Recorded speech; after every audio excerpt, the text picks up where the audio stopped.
we have this philosophy of no regrets, and it's a bad philosophy. It's not an effective blueprint for living. It makes some intuitive sense, like, oh, why invite pain when you can avoid it? But here's what 50 years of science tells us: everybody has regrets.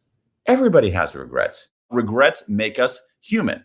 It's one of the most common emotions that we have, and you have to ask yourself, if this thing that's a little bit painful is so common, what's the point? Why does it exist?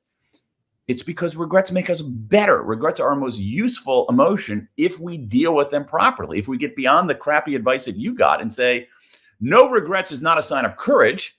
What's courage is staring your regrets in the eye and doing something about them. So if you have a regret about not being bolder, maybe you stayed in a job you didn't like and didn't start a business, you still have a shot in your 60s, in your 70s, to do a side hustle, to do something else. So listen to that regret. It's instructive.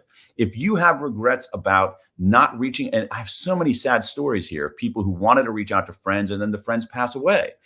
Reach out to people now as you get older. You're not going to regret that. And so what I want people to do is, in some ways, sort of forgive themselves for having regrets, treat themselves with kindness, disclose your regrets as a way to make sense of them, and then explicitly draw a lesson from them for what to do next time. And I do think that the older we get, we know there's a lot of evidence showing that we are better at what's called crystallized intelligence rather than fluid intelligence.